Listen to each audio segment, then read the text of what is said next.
வணக்கம் friends, welcome to Santoshi சமையல். இன்றைக்கி நம்ம சந்தோஷி சமையலில் பார்க்க போகிறது மஞ்சூரியன் ரெசிபியை தான் பார்க்க போகிறோம். இது எப்படி பண்ணணும், ரெஸ்டாரண்ட் ஸ்டைலில் டேஸ்டியான மஞ்சூரியன் ரெசிபி எப்படி பண்ணலாம் பார்க்கலாம் வாங்க. அதுக்கு முதல்ல நம்ம எடுத்துக்க வேண்டியது மஞ்சூரியன் செய்ய தேவையான பொருட்கள் என்னென்னு பார்க்கலாம். முட்டைக்கோஸ் துருவியது, கேரட் துருவியது, பச்சை மிளகாய் காரத்துக்கு ஏற்ப நீங்கள் ஆட் பண்ணிக்கோங்க.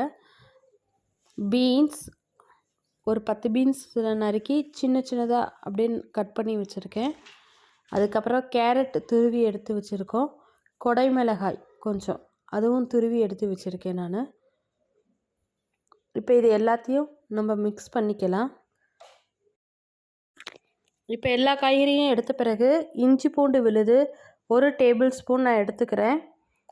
அதுக்கப்புறம் இந்த மாவு நல்லா பிசைஞ்சு பைண்டிங் பண்ணுறதுக்கோசரம் இதில் கார்ன்ஃப்ளோர் ஒரு 2 டேபிள் ஸ்பூன் எடுத்துக்கிறேன்.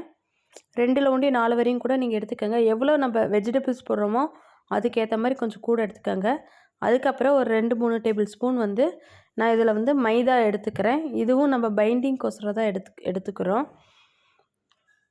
அதுக்கப்புறம் அரிசி மாவு அது ஒரு 3 டேபிள் ஸ்பூன் நான் எடுத்துக்கிறேன். இதில் 3ல் ஒண்டி 4 வரையும் உங்களுக்கு எவ்வளோ வேணுமோ பைண்டிங்க்கு அது மாதிரி இதில் ஆட் பண்ணிக்கோங்க. இதெல்லாம் போட்டு இப்போ நல்லா நம்ம பிசைஞ்சு விடணும். கொஞ்சம் இப்போ இதில் காரத்துக்கு ஒரு காரப்பொடியும் நான் ஆட் பண்ணிக்கிறேன். எவ்வளோ காரம் தேவையோ அதுக்கேற்ற மாதிரி நீங்கள் காரப்பொடி ஆட் பண்ணிக்கோங்க. இப்போ இதெல்லாம் போட்டு நல்லா நம்ம பிசைஞ்சிடலாம். இப்போ இந்த வெஜிடபிள்ஸும் இந்த மாவு எல்லாம் சேர்ந்து நல்லா அப்படி பிசையணும். பிசைகிறப்ப ரொம்ப அமுக்காமல் நார்மலாக அப்படியே கலரி விட்டு பிசையணும். சப்போஸ் உங்களுக்கு கொஞ்சம் தண்ணி விடுற மாதிரி இருந்தால் இன்னும் கொஞ்சம் நீங்கள் மாவு நீங்கள் ஆட் பண்ணிக்கலாம். இதை பாருங்கள், இப்படி நல்லா பிசைஞ்சு சின்ன சின்ன பால்ஸாக நீங்கள் இதில் உருட்டி வச்சுக்கோங்க. இதில் உருட்டுறப்ப இது உடையாமல் இருக்கிறதுக்கு நல்லா இந்த மாதிரி நீங்கள் உருட்டணும். இப்போ இது உருட்டுறப்பயே இப்படி நல்லா கையால் பிழிஞ்சு அமுக்கி இது பண்ணிவிட்டு உருட்டுறப்ப இதில் இருக்க தண்ணி உங்களுக்கு வெளியே வந்துடும். உங்களுக்கு அந்த மாதிரி இது பண்ணணும். இல்லை இந்த தண்ணியோடு போட்டிங்கன்னா மஞ்சூரியன் பால்ஸ் நல்லா கிறிஸ்பியாக வராது. அப்போலாம் எண்ணெயெல்லாம் அது அப்படியே கொஞ்சம் இதுவாக இருக்கும், நல்லா இருக்காது உங்களுக்கு. அதனால் நீங்கள் இந்த சப்ஜியை ஒவ்வொரு தடையும் இந்த மாதிரி நல்லா பிழிஞ்சிட்டு இந்த பாலாக நீங்கள் வைங்க. இந்த மாதிரி எல்லாத்தையும் நம்ம செஞ்சு எடுத்துக்கலாம். பாருங்கள், எல்லாத்தையும் நல்லா பிழிஞ்சிட்டு அந்த தண்ணி அதிலே சைட்லேயே பிழிஞ்சிட்டு தான் இருக்கேன் நான் அதை உருட்டுறப்பயே.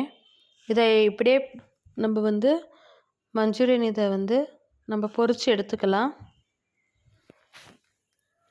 எல்லா மஞ்சூரியன் அந்த இதெல்லாம் இருக்கு இல்லையா, அதெல்லாம் பிழிஞ்ச பிறகு பாக்கி இருக்க இந்த தண்ணி இதை நான் வேஸ்ட்டு பண்ணாமல், இது வெஜிடபிள்ஸோடது நல்லா ஹெல்தியானது, அதனால் இதை வேஸ்ட் பண்ண வேணாம். அதிலே நான் இப்போ கோதுமை மாவு அந்த தண்ணிக்கு ஏற்ற அளவு நான் சேர்க்குறேன். சேர்த்துட்டு வேணும்னா 1 ட்ராப் நீங்கள் தண்ணி தெளித்து விட்டுக்கலாம். இப்போ இதை நல்லா நம்ம பிசைஞ்சு எடுத்து இதை ஒரு சைடில் மூடி போட்டு மூடி வச்சாச்சு. இந்த இதை நம்ம தனியாக பிசைஞ்சதை தனியாக மூடி வச்சுக்கலாம். இந்த பக்கம் இந்த மஞ்சூரியன் பால்ஸும் இங்கே நல்லா பொரிஞ்சிருச்சு.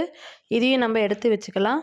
இப்போ அடுத்து மஞ்சூரியன் செய்கிறதுக்குரிய கிரேவி, அதுக்கு என்னென்ன பொருள்லாம் தேவைப்படுதுன்றதை அதை நம்ம பார்க்கலாம். இப்போ பார்த்தீங்கன்னா நல்லா கிறிஸ்பியாக இந்த மஞ்சூரியன் பால்ஸ் நல்லா ரெடி ஆயிடுச்சு. கலரும் பாருங்கள், கரெக்டாக அந்த ரெஸ்டாரண்ட் ஸ்டைலில் நல்லாவே வந்திருக்கு. வெளியே கிறிஸ்பியாகவும் உள்ளே நல்லா சாஃப்டாகவும் இருக்குது. இப்படி தான் நம்மளுக்கு இது தேவைப்படும். ஆனால் இந்த மாதிரி வரத்துக்கு மெயின் உங்களுக்கு பைண்டிங் பண்ணுறது தான். மாவு மட்டும் நல்லா பக்குவமாக போட்டு பிசைஞ்சிட்டு அந்த வெஜிடபிள்ஸோட சாறை நீங்கள் வெளியே எடுத்துட்டிங்கன்னா இந்த மாதிரி கரெக்டாக வந்துடும். இப்போ இது கிரேவி செய்கிறதுக்கு என்னென்ன பொருள்ன்றதை பார்க்கலாம். அதுக்கு வெங்காயம், இஞ்சி பூண்டு பேஸ்ட்டு, கொடை மிளகாய் இதெல்லாம் நம்ம எடுத்துக்கலாம். அப்புறம் வெங்காயத்தோட தாள் அதுவும் இங்கே கிடைக்கும், அதையும் எடுத்துக்கலாம். 2 பெரிய வெங்காயம் எடுத்திருக்கேன் நான். முதல்ல இப்போ பானலி எண்ணெய் சூடானதும் பூண்டு இதில் சேர்த்துக்கிறோம். இதை நல்லா சேர்த்து நல்லா வதங்கணும். நீங்கள் காரத்துக்கு நான் இதில் பச்சை மிளகாவும் எடுத்திருக்கேன். இப்போ இஞ்சியும் ஆட் பண்ணுறேன். அடுத்து பச்சை மிளகாயும் நம்ம ஆட் பண்ணிக்கலாம். அதுக்கப்புறம் இஞ்சி பூண்டு விழுது இது நான் 1 டேபிள் ஸ்பூன் இதில் நான் ஆட் பண்ணிக்கிறேன்.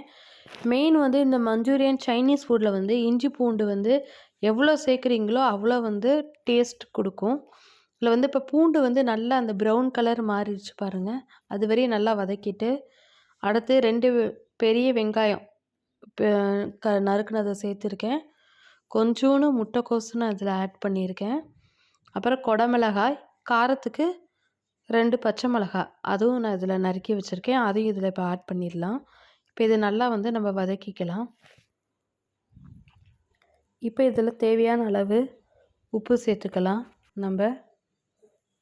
அதுக்கப்புறம் டொமேட்டோ கெச்சப் 2 டேபிள் ஸ்பூன்.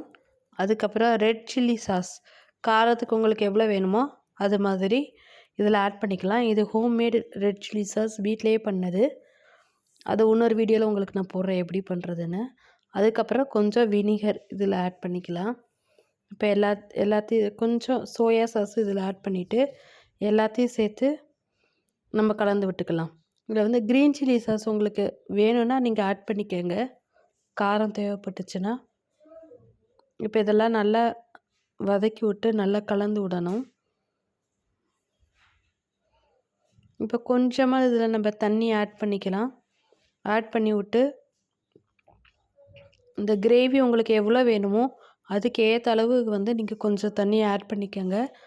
அதுக்கப்புறம் இது இப்போ வந்து ஒரு கார்ன்ஃப்ளோர் நம்ம எடுத்துக்கணும். இது நல்லா ஒரு கொதி வரட்டும். நல்லா ஒரு கொதி வந்த பிறகு இப்போ நான் 2 டேபிள் ஸ்பூன் நான் கார்ன்ஃப்ளோர் எடுத்து வச்சுருக்கேன்.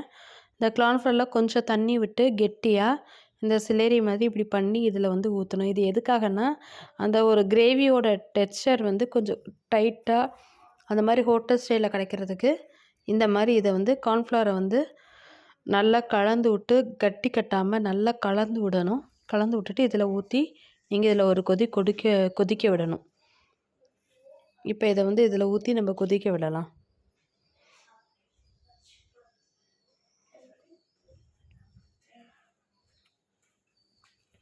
இன்னும் கொஞ்சம் தண்ணி தேவைப்பட்டுச்சுன்னா நீங்கள் இதில் ஆட் பண்ணிக்கோங்க. உங்களுக்கு எவ்வளோ கிரேவி வந்து நல்லா தண்ணியாக வேணும்னா கொஞ்சம் தண்ணி நீங்கள் எக்ஸ்ட்ரா ஆட் பண்ணிக்கோங்க.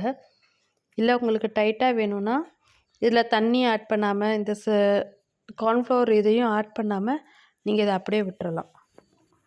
இப்போ இது நல்லா கொதிச்சிருச்சு, பபிள்ஸ் வருது உங்களுக்கு தெரியும் பாருங்கள். இந்த ஸ்டேஜில் நம்ம ஸ்டவ்வை ஆஃப் பண்ணிவிட்டு ஏற்கனவே எண்ணெயில் பொரிச்சு அந்த மஞ்சூரியன் பால்ஸை வந்து இதில் நான் ஆட் பண்ணுறேன். அது 2-3 பீஸ் மட்டும் இதில் கொஞ்சம் தனியாக சாப்பிட்றதுக்கோசரம் குழந்தைக்கோசரம் வச்சுருக்கேன் நான். இப்போ இதில் வந்து மேலாப்படி நீங்கள் வந்து இதில் இப்படியே கலந்து தான் விடணும். இது போட்டு ரொம்ப ப்ரெஸ் பண்ணக்கூடாது. அப்படி ப்ரெஸ் பண்ணிங்கன்னா இந்த பால்ஸ் வந்து இந்த தண்ணியில் ஊறுறப்ப அப்படியே உடஞ்சி போடுறதுக்கு வாய்ப்பு இருக்குது.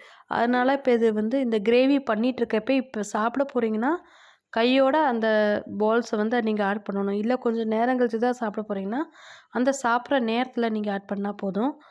அது நல்லா ஒரு கலந்து விட்டாச்சு. வெங்காயத்தாளை வந்து இதில் மேலாப்படி இப்படி தூவி விடலாம்.